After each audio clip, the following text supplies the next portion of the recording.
ग्रंथराज प्रवचन सार जी में ध्रुव ज्ञानंद भाभी भगवान आत्मा के सही स्वरूप का व्याख्यान कर रहे हैं। एक श्रमणो, जो श्रमण है वह एकाग्रता से युक्त होता है। जहाँ एकाग्रता है वही श्रमण है, जहाँ श्रमणत्व है वह एकाग्रता है। कर्मव्रताचार से रहित प्रवृत्ति वह श्रमण का धर्म है। पापाचार से रहित प्रवृत्ति यह श्रमण का धर्म है। वह एकाग्रता जो है श्रमण को कहाँ से प्राप्त होती है? ऋचित अर्थेशो, अर्थबोध से होती है। सार तत्व, 85 गाय, 6 द्रव्य, 9 पदार्थ, इनका सम्यक बोध होने से साधु को एकाग्रता की वृद्धि होती है। और जैसे जैसे श्रुत से बाहर जाएगा जीव, वैसे वैसे एकाग्रता भंग होती है। सुसमय में लीन होने के लिए शब्द ब्रह्म में जाना अनिवार्य है। जहाँ साधक लौकिक जनों से बहु प्रलाप करेगा, वह नियत है चित्त चंचल होगा। चित्त चंचल होगा, वाणी अशुद्ध होगी और परिणाम संकलिशित होंगे। जहाँ साधक मौन वृत्ति से श्रुत पारायण करेगा और एकांत निवास करेगा, भाषण मृदुल होगा, लौकिक जनों से मौन रखेगा, उस साधक की विशुद्धि वर्धमान होगी।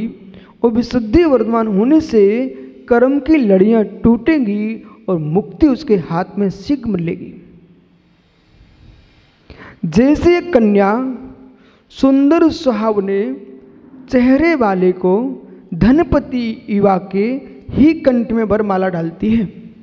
कुलवंती कन्या श्रेष्ठ मुख वाला श्रेष्ठ धनपति कुल परंपरा से युक्त पुरुष के कंठ में ही वरमाला डालती है। इसी प्रकार से विषय समझना, जैसी कुलवती कन्या कुलीन वंश की बेटी श्रेष्ठ युवा के कंठ में वरमाला डालती है, ऐसे कुलीन कन्या मुक्ति कन्या की कर की वरमाला है। श्रमण अपने कंठ में स्वीकार करना चाहता है तो रत्नात्रय की संपत्ति तुम्हारे पास होना चाहिए है। निर्धनी के पास राजकुमारी की वरमाला नहीं पड़ती है। ज्ञानी निर्धन पुरुष के कंठ में राजकन्या से शादी नहीं होती है, राजकुमारी से शादी करना चाहता है तो रूप भी सुंदर चाहिए है और धनपति भी चाहिए है, कुल भी श्रेष्ठ चाहिए है। इसी प्रकार से जिस श्रमण के पास रत्नात्रय धर्म है, जिसके कंठ में श्रुत की कंठी माला है, जिसके कानों में जिनवाणी श्रवण के कुंडल हैं, जिसके मस्तिष्क पर हे मित्र चारित्र का मुकुट लगा हुआ है, ऐसे श्रेष्ठ श्रवण वर के कंठ में ही मुक्ति कन्या वरमाला डालती है। बाकी के कितनी तुम सीना ऊपर फुलाओ कि मेरे कंठ में माला डालेगी कन्या, मुक्ति कन्या का कर पकड़ना है, मुक्ति कन्या का कर पकड़ना है तो परिग्रह का कर छोड़ना पड़ेगा।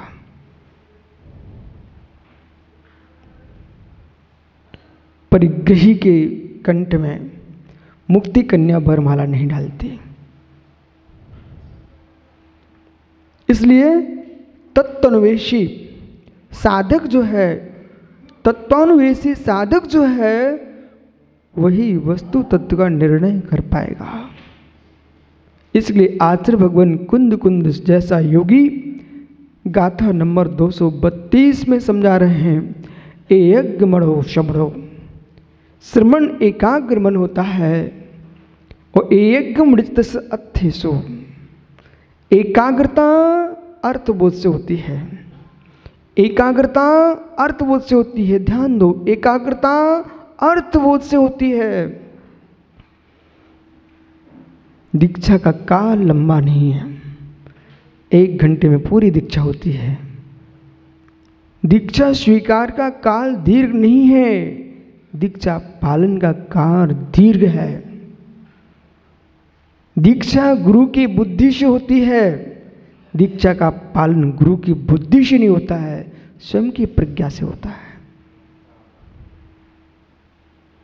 संयम गुरु दे सकता है, वस्त्र गुरु उतरवा सकता है, पिछी कमंडल गुरु दे सकता है, 16 संस्कार गुरु कर सकता है, 28 मूल उत्तरों का निक्षेपण गुरु कर सकता है, लवंग का निक्षेपण गुरु मस्तक पर कर सकता है।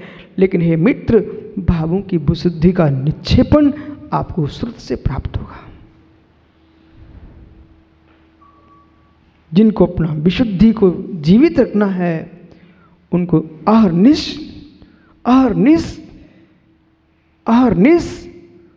श्रुति में लीन रहना चाहिए। वो कैसे लीन रहेगा बोला, जैसे मादा पक्षी अंडे को सेता है। यदि मादा पक्षी के शरीर का ओज अंडे में पलते चूजे को नहीं मिलता तो उसकी मृत्यु हो जाती है। अंडे के अंदर जीव वर्धमान नहीं होता। पक्षी अंडे को ओज आहार देता है। कौन सा आहार? ओज आहार देता है। उस ओज आहार से अंडे के अंतर्गत बालक उसका वर्धमान होता, वृद्धि को प्राप्त होता है। ऐसे ही वैराग के बच्चे को चारित्र रूप वर्धमान करना है। वैराग के बच्चे को चारित्र रूप वर्धमान करना है तो हे जीव, आपको पक्षिणी माँ के समान भगवती माँ जिनवाणी के आंचल का ओज आहार चाहिए है। यदि जिनवाणी का ओज आहार साधु को नहीं मिला तो उसके बैराग के बच्चे की मृत्यु होती है। समझ में आ रहा है क्या? जिनवाणी से दूर भगेगा साधक, जिनवाणी से दूर भगेगा साधक, वो कभी भी अपने संयम का निर्दोष पालन नहीं कर पाएगा। पुनः पुनः सुनो, जिनवाणी से दूर भगेगा साधक, जिनवाणी से दूर भगेगा साधक, वो अपने आप की रक्षा नहीं कर सकता। पीयूष गिरते पुरुष को भिन्न पुरुष हाथ पकड़ के बचा सकता है, पर गिरते परिणामों के लिए कोई भिन्न पुरुष हाथ पकड़ के नहीं बचा सकता है। तेरा निज का श्रुत ही तुझे आलम्बन दे पाएगा। जितना गहरा श्रुत ज्ञान होगा, शब्द ब्रह्म से आत्म ब्रह्म की ओर जाना है तो पहले आगमों का शुद्ध पारायण करना होगा। गहरे में बैठ के समझना पड़ेगा। जो स्वाध्याय का काल है उस स्वाध्याय के लिए नहीं है। जो स्वाध्याय का काल है उस स्वाध्याय के लिए नहीं है, स्वाध्याय की रक्षा के लिए है। शब्द श्रुत का अध्ययन जो है, उस स्वाध्याय का जो काल है वो स्वाध्याय के लिए नहीं है, स्वाध्याय के लिए है। ग्रंथों का पठन पाठन रूप जो स्वाध्याय है उसके लिए नहीं है, स्वाध्याय के लिए है। निज का अध्ययन करने के लिए है, निज के भावों का स्वाध्याय करने के लिए है कि हमारे कितने अंश में कहाँ परिणाम जा रहे हैं। जहाँ जहाँ विशुद्धि स्थान का ह्रास हो रहा है, जहाँ जहाँ विशुद्धि स्थान का ह्रास हो रहा है, जहाँ जहाँ विशुद्धि स्थान का ह्रास हो रहा है, वे सब पराध्याय हैं। आगम ग्रंथ पढ़ने के साथ यदि किसी को समझाने के राग में संक्लेशता उत्पन्न हो रही है तो वो तुम्हारा पराध्याय है। किसी जीव को समझाते समझाते आपका मस्तिष्क मान से बढ़ रहा है, पराध्याय में जा रहे हो। लोभ की ओर जा रहा है, इस अध्ययन से मुझे कुछ प्राप्त होगा, पराध्याय में जा रहा है। हीन भावनाओं से ग्रसित हो रहे हो। यदि उस तपस्रुत में भी उसको ये विकल्प आ गया कि मेरी तपस्या का बोध लोक में है कि नहीं, मैं साधना कर रहा हूं, मेरी साधना का लोक में प्रचार है कि नहीं, किसके लिए है? स्वाध्याय। किसके लिए है? संप्रदान शक्ति का प्रयोग करो, संप्रदान कारक का प्रयोग करो। किसके लिए है? स्वाध्याय। आप सामयिक कर रहे हो किसके लिए? स्वाध्याय। प्रतिगण कर रहे हो किसके लिए? स्वाध्याय। स्वाध्याय मतलब मेरा निज अध्ययन पराध्ययन में ना चला जाए। किशोर भैया, ये देश के मूर्धन विद्वान आना प्रारंभ हो चुके हैं। अब दृष्टि में आओ।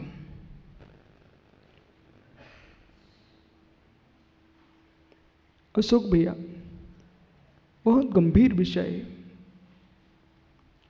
श्रवण एकाग्र मन होता है, श्रवण एकाग्र मन होता है, वो एकाग्र मन तत्व निर्णय से होता है। तत्व निर्णय जिनभागम के स्वाध्याय से होता है,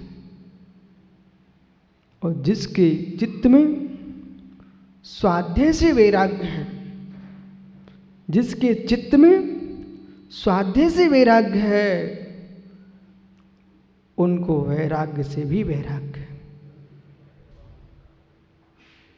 कमलेश भैया, जिन जीवों को श्रवण दीक्षा के उपरांत भी स्वाध्याय से वैरक्ति चल रही है, स्वाध्याय में उदासीनता है, उनके वैराग्य में भी उदासीनता है।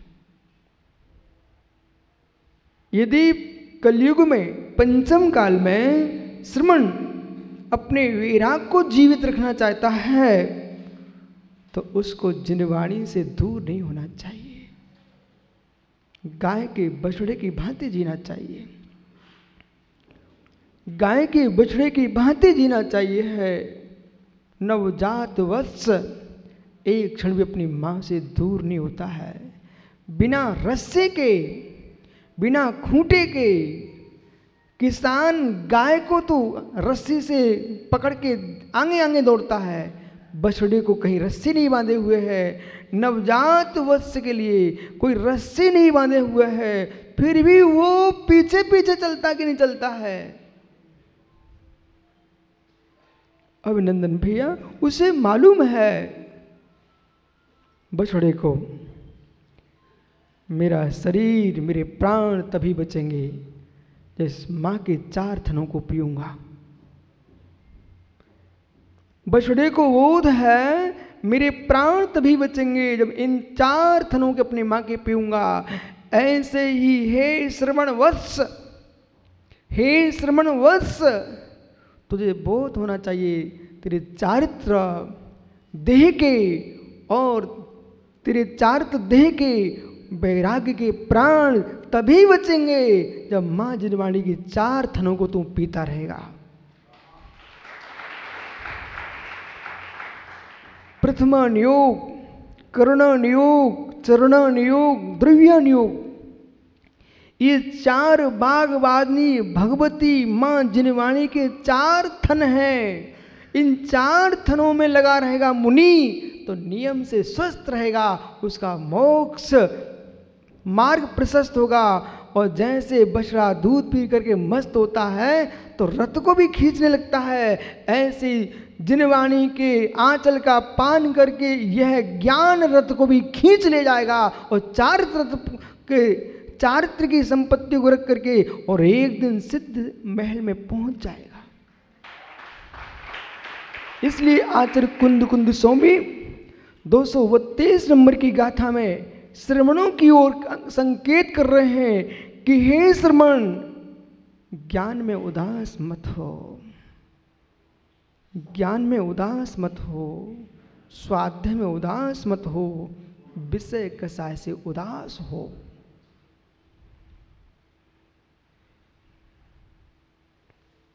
काम ही क्या है